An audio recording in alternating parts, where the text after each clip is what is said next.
Wesh la mif, j'espère que vous allez bien. Moi, avec ce magnifique soleil, moi ça va vraiment top hein. Quand il y a le soleil, à 95% des choses d'office, ça va bien. 95 ou 95 pour tous les Français là qui regardaient cette vidéo. Avec votre manière de compter bizarre, 4 x 20 plus 15, ça va la tête ou quoi? Vous pouvez pas dire 95 un peu comme les gens normaux? Voilà, ça c'est pour ma petite propagande suisse. Mais du coup, blague à part, aujourd'hui je vous retrouve pour la partie 2 de mon avis sur le mouvement LGBT.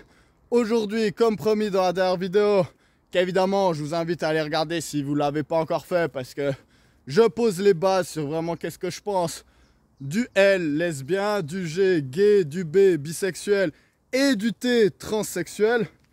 Donc j'ose donner mon avis là-dessus. Un avis qui en plus, voilà, la majorité des personnes étaient d'accord avec ce que j'ai dit, y compris les personnes qui sont issues de minorités sexuelles. Pas tous évidemment, parce que le jour où vous arrivez à donner un avis où tout le monde est d'accord, faut m'appeler hein. Voilà, quand on donne son avis dans la vie, il y a des gens qui sont d'accord, des gens qui ne sont pas d'accord. Moi, j'ai totalement intégré ce sujet. C'est pour ça d'ailleurs que j'ai laissé tous les commentaires qui étaient contre qu'est-ce que je disais. Même si moi, je me suis fait signaler dans ma propre vidéo des commentaires. Mais ça, je vais revenir là-dessus après, plus tard. Parce que ça va exactement dans le thème de cette vidéo sur les dérives du mouvement LGBT. Alors, je vais le dire directement parce que ça va être très important. Vraiment, quand je vais parler des dérives du mouvement LGBT, je ne parle pas de la majorité des gens qui sont LGBT concrètement, mais je vais vraiment parler de cette minorité narcissique de gros losers que je parle déjà dans l'ancienne vidéo, qui vont s'accaparer tous les mouvements sociaux pour montrer leur vertu ostentatoire, parce que c'est tellement des héros qui se défendent les personnes opprimées, etc. Elles sont tellement bienveillantes et tolérantes qu'elles n'ont pas pu passer 2 minutes à me contredire sans réfuter les études que je montrais, signaler mes commentaires où je mets des dizaines d'études en lien. Je vais revenir sur ces études dans cette vidéo évidemment. Et en plus en disant que mon avis il n'est pas légitime, que personne ne l'a demandé parce que je suis un homme cis blanc.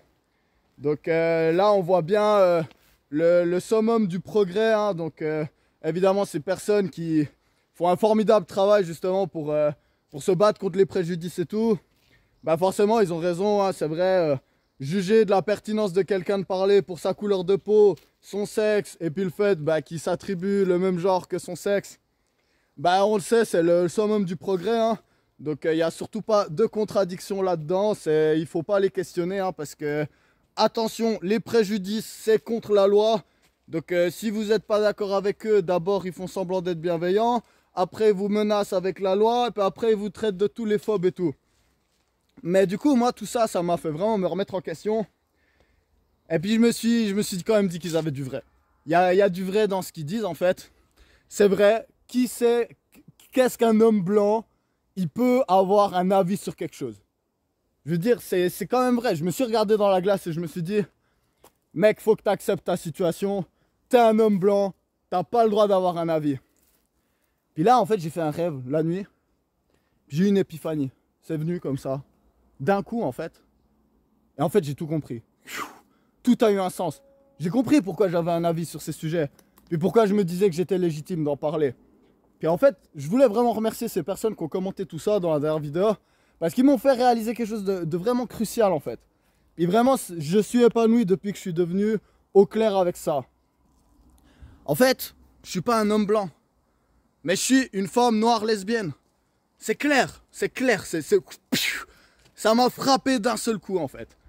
Déjà, je suis une femme parce que, vous le savez, moi je m'intéresse à l'astrologie. Et l'astrologie c'est un sujet de meuf. Donc déjà là, je trouvais qu'il y avait un peu une contradiction. Alors, qui c'est que je suis pour être un gars qui parle d'astrologie et tout, ça va pas. Moi si je suis intéressé par des sujets comme ça, je pense forcément c'est parce que je suis une femme. En plus j'ai beaucoup l'instinct maternel, j'adore m'occuper des enfants, de mes nièces, etc. Et du coup, ça c'est pas un truc de gars, donc je me reconnais pas dans ces trucs patriarcaux. Plus à ce qui paraît, les hommes c'est des dangereux violeurs et tout, moi je suis pas quelqu'un comme ça. Donc c'est sûrement que je suis une femme. Donc déjà, merci vraiment parce que ça m'a permis de comprendre en fait ma véritable identité de genre. Ensuite, j'ai réalisé que je suis pas blanc. Moi je suis pas blanc. Je veux dire, j'adore le rap, j'ai fait du basket toute ma vie. C'est forcément que je suis black en fait, hein. On va le dire clairement. Donc déjà ça m'a aussi... Pouf, oh, j'ai réalisé, c'est fou, hein. Et puis après, bah, je suis une lesbienne, hein. Je suis pas quelqu'un... bah forcément, moi j'aime tellement les femmes. Bah si je suis une femme, bah, et que j'aime les femmes, bah, c'est que je suis lesbienne en fait. Du coup, je suis en dehors de cette société hétéronormative. Puis du coup, je voulais vraiment remercier ces personnes de m'avoir permis justement de vraiment me mettre en face de ma véritable identité. Mais du coup, par contre, maintenant, je tiens vraiment à préciser, hein, parce que moi, je les connais, ces gens, un peu, hein. Vite fait les paroles et tout. Mais s'ils continuent de dire que je suis pas légitime parce que je suis un homme blanc pour parler de ça, et moi, je les signale à YouTube, hein, parce qu'ils m'ont mégenré, et en plus, ils m'ont mal racié, ou je sais pas comment on va appeler ça. En plus, ils ont dit, sous-entendu que j'étais hétéro ou cis, ou j'en sais rien quoi. Non, non, non, trans-lesbien, hein. Donc voilà, maintenant que les bases, elles sont posées et que j'ai affirmé ma légitimité envers la police de la pensée, je peux commencer cette vidéo. Donc là, ça fait vraiment plaisir parce que je me promène dans la forêt, en fait, dans ma nouvelle identité de femme noire lesbienne. Et puis, franchement, j'y aurais pas pensé quand je voyais toutes les personnes qui parlaient de ce sujet. Mais ça fait du bien d'être opprimé. Ça, je le dis, là, je suis une victime du système et puis je trouve que ça a quand même ses avantages. Je sais pas, peut-être, sûrement je me trompe en fait. Sûrement je me trompe. En plus, on est le mois de juin maintenant, donc ça tombe bien parce que le mois de juin, tout le monde le sait, c'est le Pride Month. Donc il y a un mois entier qui est destiné à me célébrer. Célébrez-le avec moi, hein, parce que sinon c'est louche, hein. Pourquoi vous célébrez pas ma nouvelle identité de victime là? Mais en plus, ouais, franchement, j'étais un peu jaloux. Parce que la fête des mères, c'est un jour. Et puis je me suis dit, un jour pour célébrer les mamans. Elles ont fait quoi ces mamans-là? Déjà, tout le monde veut pas être parent, donc je sais pas pourquoi on les célèbre tous, hein, parce qu'on devrait pas être obligé de tous célébrer les mamans. Et puis moi, je dirais que les mamans, elles ont beaucoup moins que 30 fois l'oppression que nous on subit. Donc moi, je dirais qu'elles devraient plutôt avoir une demi-journée de célébration. Et puis nous, on devrait nous monter. Je pense, prédire, ça serait pas mal. Une année sur deux, allez, 2 années sur 3, parce qu'on est vraiment oppressé.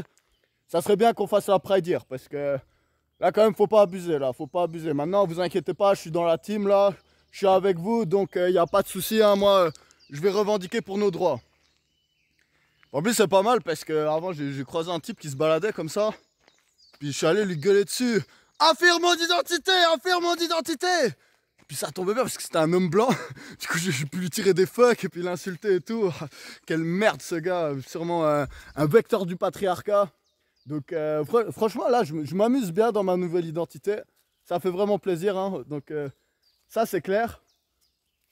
Mais il m'a quand même posé une question, ce gars. Il était un peu surpris, mais j'ai vu que... Je sais pas, dans son regard, il y avait quelque chose comme on aurait dit qu'il me prenait pour un fou. Je sais pas pourquoi. Mais... voilà, il s'est quand même posé un petit coup. J'ai sorti de son sac une petite tisane, il l'a versé avec moi. Il a dit viens, on boit un thé, on discute un peu. Qu'est-ce qui se passe? Qu'est-ce qui se passe? Puis là, il m'a posé une question. Puis je voulais vous la poser là pour tous mes nouveaux alliés là, parce que je voulais pas dire de bêtises. Donc je me suis dit c'est mieux de ne pas véhiculer des propos outrageants ou comme ça. Du coup, j'ai pas répondu. Mais je voulais vous poser cette question. En fait, il m'a regardé et il m'a dit ah ok, mais du coup, maintenant que tu t'identifies comme une femme, c'est quoi une femme? Là, j'ai regardé dans le vide. Puis bah, je sais pas, je lui ai répondu ce que j'ai vu partout sur les posts Reddit où je vais, là, avec toute ma clique là, de personnes opprimées, qu'on est super minoritaire, mais on est toujours en groupe et puis on avance toujours en meute pour parler des gens qui nous ont rien demandé. Puis je me suis dit, ben... je sais pas, moi on m'a toujours dit une femme c'est quelqu'un qui s'identifie comme une femme. Et là il m'a dit mais ça c'est un argument circulaire en fait. Donc tu peux pas définir un mot en utilisant le même mot. Du coup je me suis dit, oh, il m'a posé une colle. Du coup vous inquiétez pas, j'ai capté la technique, je l'ai traité de transphobe, je lui ai foutu une claque et je suis parti en courant. Puis je vais porter plainte contre lui parce qu'il il nous discrimine trop là. Hein. Attention hein. Mais du coup je voulais savoir là à toutes les personnes. J'aimerais que vous me donniez en commentaire en fait votre réponse à cette question. C'est quoi une femme? C'est quoi un homme? Sans avoir de réponse circulaire. Comme ça, la prochaine fois que quelqu'un me pose cette question, ben, je saurais quoi lui répondre là, parce que moi j'ai envie qu'on soit accepté et validé dans nos sentiments et dans notre identité. Même si certains disent qu'en fait il faut le mériter pour être validé dans son identité. Puis que si on est gentil et poli, sûrement que les gens feront un effort, mais que si on commence à être agressif, raciste et tout, les gens ils vont de moins en moins nous aider et nous aimer. Mais bon, ça c'est des arguments transphobes, hein, donc ça c'est clair, ces gens ils ne comprennent pas ce que c'est la discrimination qu'on subit tous les jours. Et du coup, bah ouais, sincèrement, j'aimerais vous poser cette question là. C'est quoi une femme? Et il m'a demandé comment tu sais que ce que tu sens à l'intérieur de toi, c'est que tu es une femme, sans avoir recours à des stéréotypes de genre, du style j'ai un tempérament féminin, je sais pas quoi. Il m'a dit sincèrement, ça veut dire quoi, t'es une femme? Du coup, voilà, je voulais vous partager cette question, et puis bah, peut-être vous pourrez un peu éclairer ma lanterne, comme ça je pourrais combattre la transphobie d'une meilleure manière la prochaine fois en fait. Du coup, moi ce que je trouve assez fou en fait, c'est que à part les 4-5 personnes là qui ont partagé ma vidéo sur un de leurs groupes privés ou je sais pas trop quoi, et puis qui sont venus en meute un peu se donner leur avis, etc. Très bien, faites-le, hein. Donc en plus, plein de commentaires. Moi là, je vais peut-être être un peu égoïste, mais ça augmente le référencement de ma chaîne, et puis j'ai gagné pas mal d'abonnés depuis. Donc voilà, merci à vous, hein. C'est fou parce que ces personnes, quand même, elles disent que bah, moi, dans mon ancienne identité d'homme blanc 6, je ne l'ai jamais dit, hein, parce que c'est vrai qu'eux, ils ont fait des suppositions sur mon genre, et puis est-ce que j'étais transsexuel ou cis, etc. Mais du coup, ouais, je vais les valider, effectivement. Avant, je m'identifiais comme ça, avant de m'identifier comme une femme noire lesbienne. Attention, hein. Je vous vois, là, vous voulez me retraiter d'homme blanc, là. Attention, hein. Attention, je vous ai à l'œil. Du coup, c'est vrai que, bah ouais, genre, moi j'étais tellement harceleur que dans ma chaîne YouTube que personne n'est obligé d'aller, sans jamais avoir poursuivi quelqu'un pour lui donner mon avis, je sais pas quoi, sans jamais avoir incité des gens à aller en meute, à aller un peu harceler des gens. D'ailleurs, ça, faites-le pas, et là je suis sérieux. Laissez-les tranquilles, ces personnes, on s'en bat les couilles. Affirmez-les pas, de toute façon, ma supposition, c'est que c'est des personnes tristes. Donc validez-les pas dans leur narcissisme, parce que ces gens ils veulent énerver pour après avoir de l'attention, parce qu'en fait ils ont beaucoup de jalousie. Il y a des gens qui puissent solliciter mon avis alors qu'avant j'étais un homme blanc et tout, donc ça les choque, parce qu'évidemment comment on peut solliciter l'avis d'un homme blanc et puis pas le leur, comment les personnes ne peuvent pas chercher à savoir ce qu'elles veulent et tout. Mais du coup moi je devais quand même vous parler donc à toutes ces personnes qui m'ont soutenu. Des dizaines de personnes qui m'ont écrit en privé, qui m'ont envoyé des messages ou qui m'ont vu dans la rue et qui sont venues me parler. Ces dizaines de personnes là, elles sont venues, elles m'ont dit que j'avais du courage. Mais moi vous êtes fous, moi je suis pas, moi je suis un oppresseur, attends. J'étais un oppresseur dans mon ancienne identité d'homme blanc. Donc moi je comprends pas comment vous pouvez dire que j'ai du courage de parler de ces personnes alors qu'elles sont opprimées. Parce que c'est bien connu, les personnes opprimées. Quand on est un oppresseur, on ne devrait pas avoir peur d'elles. Donc tous les autres hommes blancs qui sont venus me dire que... Désolé à tout le monde si j'ai fait une supposition sur vos genres et tout, et votre race. Mais toutes ces personnes, toutes ces femmes surtout, parce que c'est pas que des hommes blancs, c'est beaucoup des femmes surtout. Ils ont peut-être un peu moins de courage que moi de parler de ça. Ils ont plus de sentiments négatifs au fait qu'il y ait des groupes qui viennent un peu leur dire détruire leur réputation et tout. Moi je m'en fous, j'ai un cercle social tellement grand et tellement fort que vous pouvez balancer toutes les rumeurs, tous les trucs que vous voulez. Je pense que je m'en sors toujours mieux que vous. Donc voilà, ça c'est pour moi, c'est pour ça que je prends le courage d'en parler. Même si je comprends pas d'où il sort le courage. Donc c'est vrai, c'est pas comme s'il y avait des institutions qui défendaient justement ces personnes. Donc c'est vrai, tout est systémique. Tout est systémique, ça vient du dessus du système. Mais c'est bizarre parce que tous les pays qui vont dans les conférences de Davos, là, elles commencent à avoir ces agendas-là. Donc bah, moi je pense que ça ne fait pas partie du système, hein. C'est clair, quand il y a les compagnies milliardaires pour avoir un bon crédit social, là, les ESG, donc les trucs qui vous donnent, est-ce que les banques elles vous font des bons crédits ou pas? C'est bizarre parce que toutes ces compagnies-là qui sont anti-système, c'est clair, totalement anti-système, bah, elles vont dans ce sens de cette idéologie et tout. Donc moi je trouve ça un peu bizarre, hein, parce que pour des personnes opprimées, il y a l'air d'avoir quand même beaucoup d'argent pour les défendre, plus un système de loi. Puis en plus, il y a beaucoup de personnes qui disent si vous n'êtes pas d'accord, on va porter plainte contre vous, etc. Donc là-dessus, vraiment, moi je capte pas. Hein. Je capte pas de où j'ai dû avoir du courage pour parler de ces gens-là, alors que je suis un méchant oppresseur et puis que ces gens sont des opprimés, c'est clair. Franchement, je me pose des questions là. Donc voilà, là je suis un petit peu salty. Hein. Donc de nouveau, toujours, je suis un peu partagé parce qu'en même temps, il y a des clowns que j'ai envie de ridiculiser parce que c'est des clowns malveillants. En plus, je les connais un peu et puis je sais, ils se font passer pour des victimes et tout, mais c'est pas des victimes. Donc là, clairement, je vais le dire. Hein. Mais voilà, de l'autre côté, il y a des personnes qui ont vraiment un mal-être et tout. Et puis voilà, je veux pas non plus trop me foutre de leur gueule parce que comme je l'ai expliqué et qu'on m'a contredit, mais de nouveau, donnez vos sources hein, pour me contredire comme ça. Parce que moi, j'ai donné 10 études, je vais revenir dessus après. Donnez vos sources, mais la plupart du temps, les personnes qui souffrent de dysphorie de genre, il y a un autre trauma derrière. Dont une des personnes qui a parlé de ça. Donc je vais pas dire qui, on va garder l'anonymat. Hein, donc voilà, c'est pas quelqu'un qui a commenté ma vidéo. Hein. Mais voilà, c'est vrai qu'il y a des traumas souvent. Soit l'autisme, soit l'abandon de leur famille quand ils étaient jeunes et avoir grandi dans une famille d'accueil ou dans un foyer. Ça, j'en ai connu quand moi aussi j'étais en foyer. Donc oui, ma situation elle est super différente des autres situations. Ok, ouais, bon, si vous voulez, d'accord. Moi j'ai connu personne. Hein, c'est comme ça, moi je sors mes exemples de mon cul. Ou soit aussi on a des personnes qui ont été agressées de manière intime. Donc voilà, on va pas dire tous les mots parce qu'il y a certains mots, si on les dit trop souvent sur YouTube, l'algo il coupe la vidéo. Vous aurez compris de quoi je parle, un des crimes, les péchés les plus gros qu'on puisse commettre à quelqu'un. Donc forcément, quelqu'un qui a vécu ça, notamment une jeune fille qui a vécu ça pendant son enfance, forcément ça peut la faire totalement rejeter sa féminité, puis se dire qu'elle aurait meilleur temps d'être un homme plutôt qu'une femme. Mais voilà. Moi je dis ça, je veux pas froisser la communauté scientifique, hein. Le pseudo-consensus scientifique. Donc je rappelle, un consensus scientifique, c'est quand l'extrême majorité des personnes dans un domaine vont arriver à la même conclusion.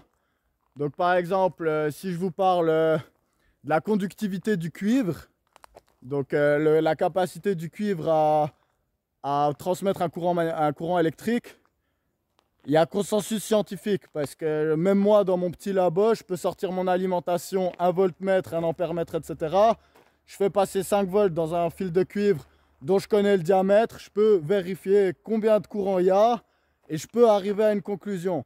Puis cette conclusion, justement, si j'arrive à avoir une méthodologie assez propre dans le domaine de l'expérimentation, ben, j'arriverai très proche de ce qui se sait depuis, je sais pas, plus de 100 ans sur la conductivité du cuivre. Donc, ou la gravité terrestre, si je lance un objet d'une certaine forme, etc., et puis que je calcule à quelle vitesse ça tombe, oui, on peut arriver à des consensus scientifiques. Mais maintenant, on va parler de médecine. Parce que maintenant, là, je vais parler des études. Je vais parler des études de manière un peu philosophique, hein, parce que ça, on l'a eu beaucoup, là, pendant les trucs qu'on a vécu depuis 2020, hein, sur les pseudo-consensus de la communauté scientifique. Alors maintenant, je vais peut-être choquer certaines personnes. Parce que peut-être, je sais, peut-être elles ne savent pas. Hein. C'est pas parce que Wikipédia vous dit un truc que c'est un consensus scientifique. Hein.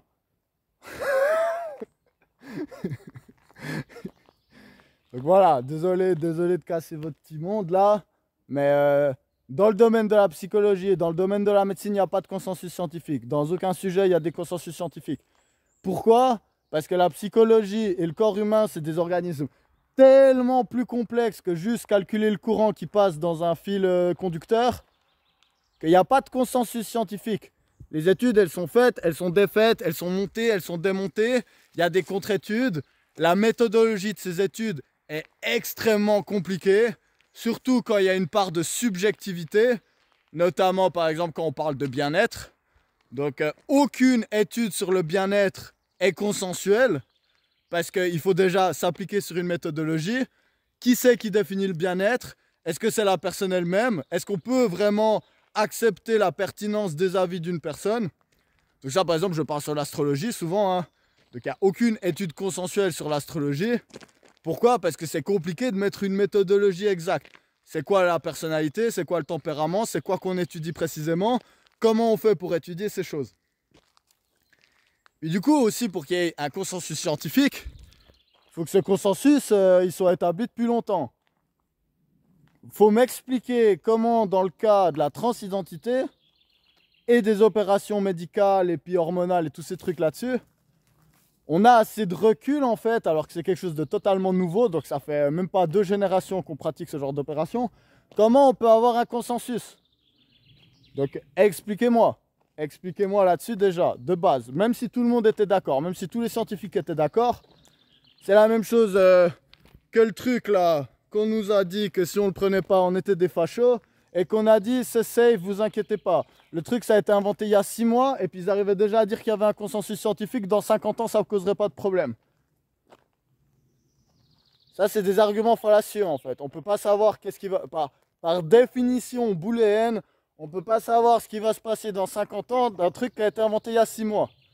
De la même manière, un truc qui est en train de totalement exploser, comme la transidentité, le fait d'utiliser des hormones qui n'ont pas été inventées pour justement transitionner de sexe ou bloquer la puberté ou ce genre de choses, il faut m'expliquer comment vous pouvez dire qu'il y a des consensus scientifiques dans ces sujets. Donc ça, c'est pour toutes les personnes qui disent que moi, ce que je le sors de mon cul. Déjà, c'est très marrant parce que moi, j'ai donné des études, eux, ils m'ont partagé 0 lien, à part un petit bout de Wikipédia qui disait que mon étude, elle était frauduleuse. La personne, elle parle même pas d'une des études que j'ai montées. Elle a dit, ah, si tu parles de ça, c'est frauduleux. Mais flash info, c'est narcissique qui ne lisent pas les études. C'est narcissique qui ne lisent pas les études. Ils se disent pseudo-scientifiques, mais ils sont rien du tout scientifiques. Donc déjà, première chose que je dis à toutes les personnes qui ont un peu d'honnêteté intellectuelle, c'est vous laissez pas faire si facilement. Hein. Vous laissez pas faire parce que les gens ils vous disent de où tu parles, t'es pas légitime à cause de ta couleur de peau, t'as des intentions malveillantes. Évidemment, tout le monde a vu dans ma dernière vidéo que j'avais des intentions malveillantes. Heureusement, les personnes qui ont de l'empathie, qui sont pas ces putains de narcissiques, ils ont vu la démarche dans laquelle je faisais cette vidéo. Merci à vous. Et du coup, voilà. Après, il y a cette légitimité qui vient avec les études que eux ne sortent pas. Eux ne sortent pas d'études. Donc, ils vont vous dire que les endocrinologues qui ne sont pas des scientifiques, parce qu'un scientifique, il doit savoir mener une étude. Hein. Donc, les médecins, la plupart du temps, ne sont pas des scientifiques. D'ailleurs, on l'a bien vu, quand un médecin, c'est un scientifique comme Didier Raoult, qui lui fait des études, qui lui a des citations scientifiques, on voit comment la majorité des médecins, ils ont parlé de lui. Alors que ces médecins, ils n'ont jamais mené une étude, mais par contre, ils ont reçu la thune de Big Pharma. Voilà, là, je tire à balles réelles, hein, mais si vous pensez que tous ces sujets, c'est pas lié, réveillez-vous un tout petit peu. À toutes ces personnes qui disent que la science, elle est consensuelle, si moi, j'arrive à partager sur le très peu d'études qu'il y a eu sur ce sujet, notamment sur les fameux suicides, le chantage au suicide, là, que ça, laissez-vous pas faire. Hein. Laissez-vous pas faire au chantage au suicide parce que ça c'est la technique de manipulation narcissique numéro 1. Si vous rentrez pas dans mon truc, je me suicide. Donc voilà, là on est au summum de la victimisation. Hein. Donc ouais, clairement je vais vous donner un peu un exercice de pensée par rapport à d'autres maladies là-dessus. Il y a 0 consensus. Hein. D'ailleurs moi j'ai pas vu d'études, donc je vous laisse les envoyer. Hein. Moi je vais les regarder, il n'y a pas de souci. Moi je regarde les études. Et puis je suis même prêt à accepter que effectivement ça puisse aider. Mais dites pas qu'il y a consensus. Parce que s'il y a des études qui ont été faites sur le sujet qui montrent que la transsexualité, ça ne résout pas le problème de suicide, mais ça le repousse à 7 à 10 ans plus tard. Et ça d'ailleurs c'est une personne transsexuelle qui me l'a apprise dans une autre vidéo qui cite les études. Donc une femme qui est devenue homme de 50 piges qui justement explique que la plupart des narcissiques ils parlent de ces études mais ils n'ont aucune idée de quoi ils parlent, qui connaissent eux-mêmes pas la littérature scientifique. Arrêtez avec vos histoires de consensus. S'il y a des études qui montrent le contraire, il n'y a pas de consensus. Il n'y a pas de consensus en psychologie, il n'y a pas de consensus en médecine. Et en plus, s'il y a des études qui vous contredisent, arrêtez d'utiliser votre argument d'autorité de merde, de dire toi tu sors tes arguments de nulle part, tu devrais pas avoir le droit de parler. Nous, on va te donner 0 lien. On va juste te contester ce que tu dis avec des articles Wikipédia qui disent que l'association de médecine américaine, qui est surtout pas corrompue, c'est clair, parce qu'aux États-Unis, il n'y a pas de corruption. Hein. C'est clair. Hein. Attendez, là, c'est... insultez pas l'église. Hein. Du coup, voilà. Donc là, on est dans l'absence de consensus scientifique.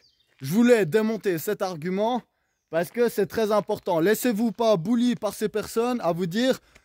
Parce que même s'il n'y avait pas d'études, ou même si toutes les études, elles contredisaient ce que je disais, j'aurais quand même le droit de me poser des questions. Parce que c'est ça la base de la liberté d'expression et la liberté de penser. Et vous avez le droit après de me contredire, de dire je sais pas quoi. Mais arrêtez avec cette histoire de légitimité. Si en plus tu dis de la merde, je sais pas quoi. Parce que ces personnes, je les connais, elles y connaissent rien à la science. C'est des personnes, elles rejettent. Voilà quoi, on va pas aller trop dans le personnel par rapport à elles.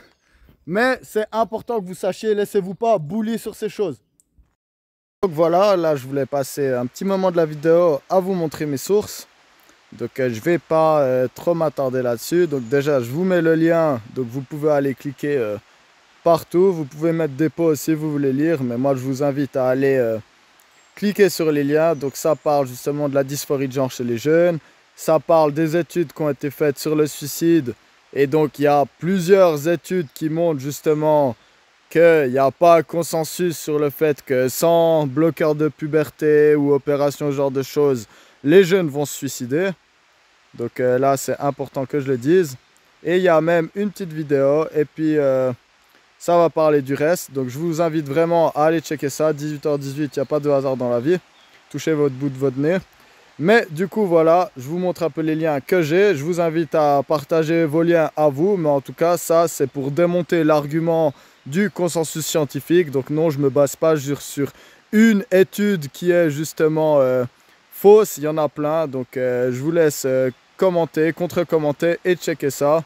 Donc voilà, moi je vous donne mes sources. Et puis voilà. Maintenant, j'aimerais faire un parallèle avec l'anorexie, qui est une autre forme de dysmorphie. Donc je crois que ça se dit comme ça, body dysmorphia. Donc dysmorphie du corps, je crois que ça serait la traduction en français. Renseignez-moi, pas de souci. Une personne anorexique de 40 kg, une jeune fille anorexique de 40 kg par exemple, qui arrête pas de se faire vomir justement, parce qu'elle se trouve trop grosse et puis qu'elle a l'impression que son corps, c'est un autre corps que le vrai corps qu'elle a en fait. C'est super triste, on va pas dire le contraire, moi ça me brise le cœur. Moi voir les personnes qui acceptent pas leur corps, moi j'ai de l'empathie pour eux. Pourquoi? Parce que moi j'accepte mon corps. Et puis je trouve que c'est dommage, mais ça n'a pas toujours été le cas. Donc moi j'ai fait du basket, je fais moins d'1m75 en chaussures. Je vous assure que moi à 15 ans, si vous m'aviez dit tiens tu peux prendre ces pilules, tu vas faire 2 mètres mais tu auras un cancer quand tu auras 30 ans. Moi je les aurais prises ces pilules, hein, juste pour faire 2 mètres et pouvoir dunker sur la face de tout le monde et puis dominer un championnat de basket. Heureusement j'ai pas eu l'occasion de faire ça. Donc voilà, moi j'ai un peu d'empathie. Je suis d'accord, c'est pas la même chose. Je suis d'accord, je fais un parallèle, mais c'est pas parce qu'on fait des parallèles qu'on est en train de dire que c'est totalement la même chose ou que ma souffrance était pire, j'en sais rien quoi. Mais je peux comprendre, parce que la vérité, c'est que la plupart des personnes vivent pas une adolescence facile. Donc il y a des changements de corps, etc. Il y a beaucoup de frustration. Si c'est parce qu'on n'a pas de barbe, c'est parce qu'on est petit. Si c'est parce qu'on est grand, c'est parce qu'on est trop grand. Si c'est parce qu'on est gros, c'est parce qu'on est gros. Si on est chétif, c'est parce qu'on est chétif, etc. Il peut y avoir 50 trucs. Ça peut être parce qu'on a des petits seins, parce qu'on a des gros seins. La vérité, c'est que tout peut être sujet à frustration. Une jeune fille, ça touche surtout les jeunes filles, qui va être anorexique et qui va se dire je suis grosse, je suis grosse, je suis grosse, et qu'elle va chez le médecin et qu'elle dit monsieur le médecin, je suis obèse. Le médecin il la voit et qu'elle fait 40 kilos. Le soleil il est beau là, mais il me fait un peu des reflets Twilight là. Le médecin qui voit cette jeune fille de 40 kilos lui dire qu'elle est obèse, il va pas l'affirmer dans sa vision qu'elle a d'elle-même. Il va pas dire oui c'est vrai, tu es une fille obèse. Il va pas lui dire ça. Il va la rediriger chez un psychologue pour une thérapie. Je sais pas ce que c'est la procédure. Il force à toutes les personnes qui souffrent d'anorexie parce que j'imagine que c'est très compliqué justement de pouvoir traiter ce genre de problème. Donc, je ne suis pas en train de dire que les choses c'est simple. De la même manière que je ne dis pas que les gens qui ont de la dysphorie de genre, c'est super simple de traiter ça. Mais maintenant, imaginez que cette jeune fille, elle dise « Monsieur, je suis obèse. Moi là, je me trouve trop grosse. Ma souffrance, elle est impossible à tenir. Si vous ne me faites pas une liposuction, je vais me suicider. »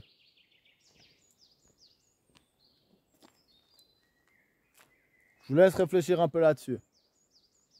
est-ce que le médecin, il suivrait le serment d'Hippocrate et l'éthique de la médecine à faire une liposuction sur cette jeune fille de 40 kilos qui dit « Moi, je pense que je suis obèse ».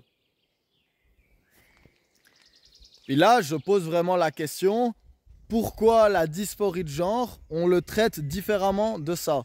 Surtout, de nouveau, chez les jeunes personnes qui ne comprennent pas forcément les tenants et les aboutissants des opérations et ce genre de choses qu'elles peuvent faire. Même les adultes, d'ailleurs.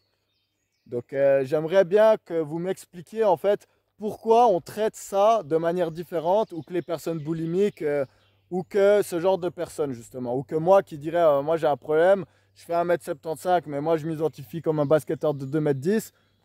Étirez-moi les os pour que je fasse 2m10 en fait. Donc comme j'en ai parlé avec les orientations sexuelles, moi les adultes consentants, il n'y a pas de souci. Vous faites ce que vous voulez. Donc voilà, moi j'ai pas besoin de faire tout ce que vous faites, mais vous faites ce que vous voulez tant que vous êtes entre adultes consentants. La transsexualité, pareil. Moi je veux pas interdire la transsexualité. Donc moi j'ai mon avis sur le serment d'Hippocrate et sur la morale que les médecins devraient avoir. Et sur les priorités de qu'est-ce qui devrait traiter ou pas, c'est mon avis. Hein.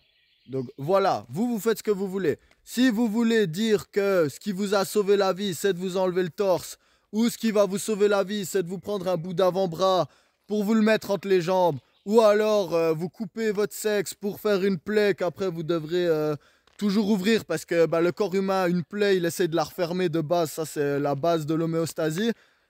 Ok. Si vous dites que ça vous sauve votre vie, je vous affirme, dans votre réalité, vous êtes des adultes. Moi, je ne suis pas génocidaire des transsexuels. Si ça vous sauve la vie, vous faites ce que vous voulez. Pas de souci. Maintenant, on va parler des jeunes et du consentement. Parce que de la même manière que j'ai mis une limite claire sur les orientations sexuelles quand je parle d'enfants, là, je vais faire la même chose avec la transsexualité quand je parle d'enfants et des hormones bloqueurs de puberté. Parce que ça, c'est un débat. Peut-être que vous direz qu'en tant que femme noire lesbienne, moi, j'ai pas le droit d'avoir mon avis sur ce qu'on fait aux enfants. Malheureusement, je ne suis pas d'accord avec vous.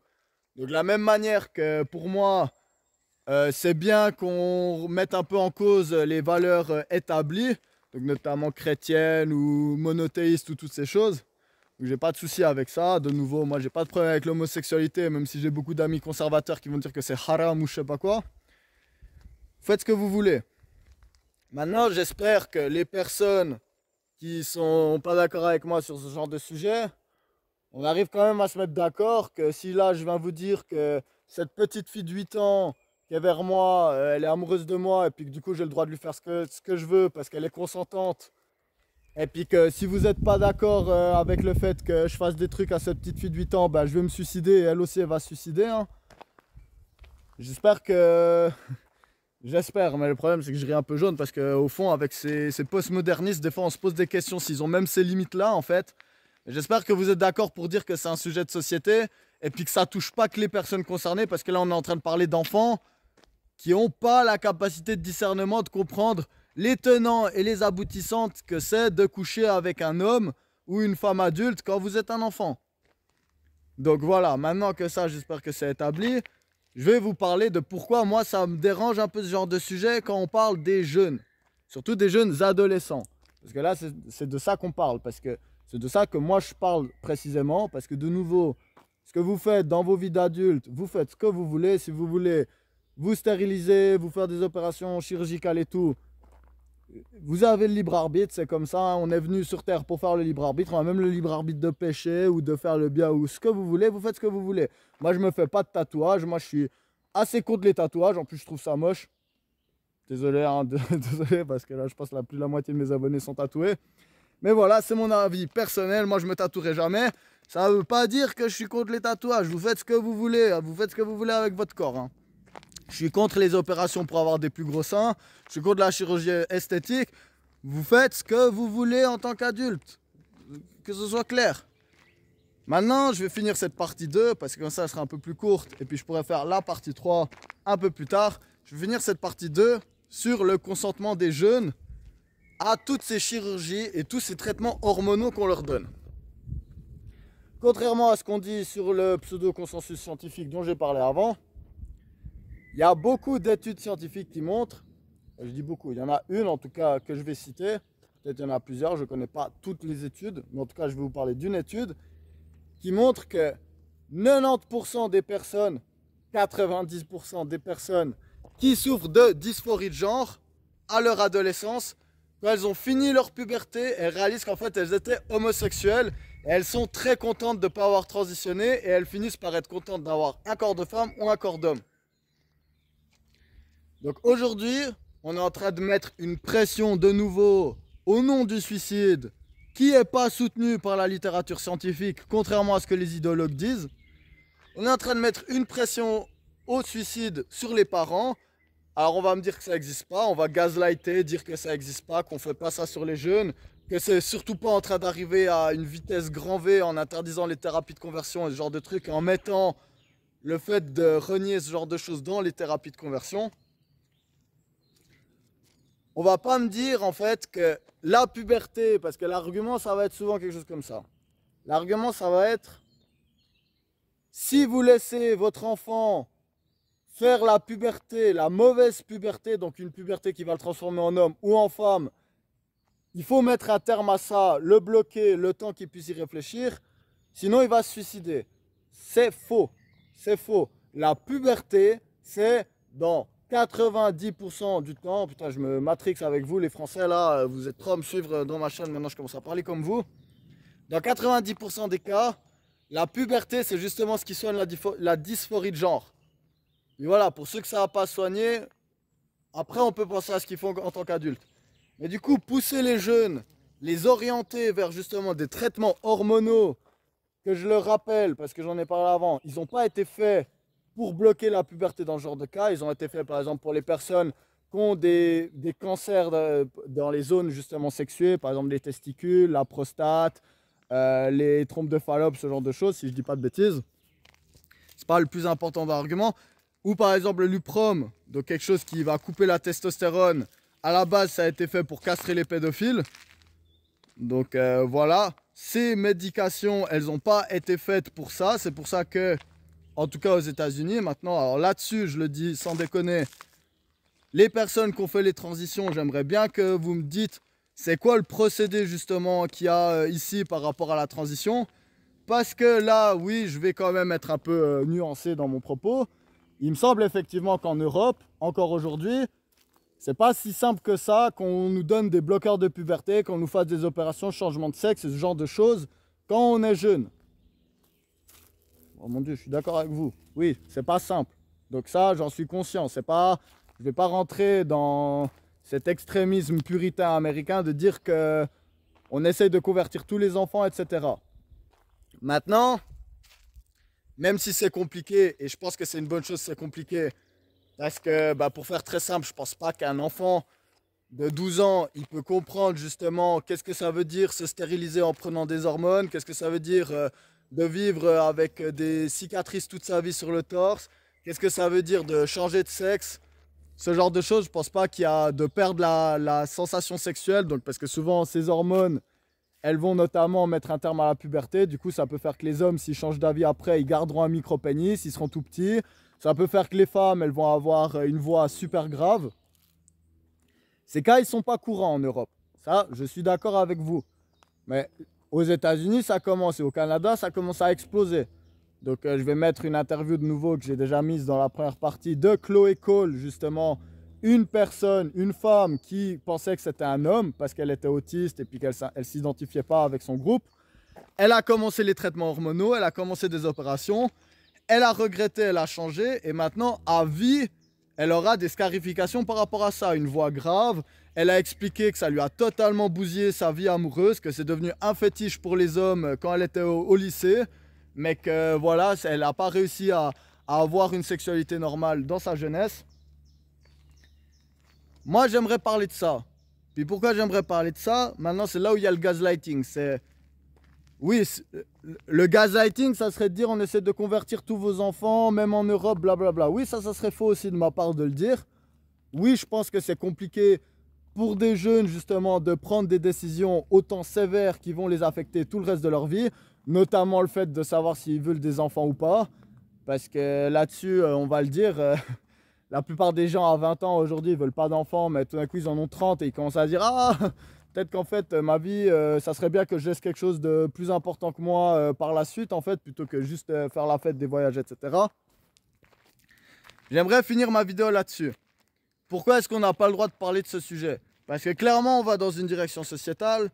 Et moi, ce que j'aimerais dire, c'est que je pense que ça serait bien que ça continue d'être très compliqué pour des jeunes de pouvoir être consentants. Genre parce qu'ils peuvent être consentants. On a déjà dit en tant que société qu'avant 18 ans, on n'est pas censé pouvoir être consentant à avoir des rapports sexuels avec quelqu'un de 40.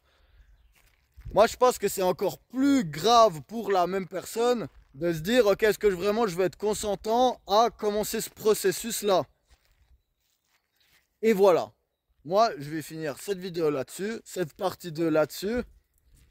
Est-ce que je suis transphobe pour penser que des jeunes, ils devraient pas avoir la capacité, s'ils ont même pas le droit de se tatouer à 15 ans, est-ce qu'ils devraient avoir le droit de pouvoir prendre des hormones alors que la science, contrairement à ce que les idéologues disent, montre que la puberté est un des remèdes naturels les plus grands à la dysphorie de genre. 90% des cas.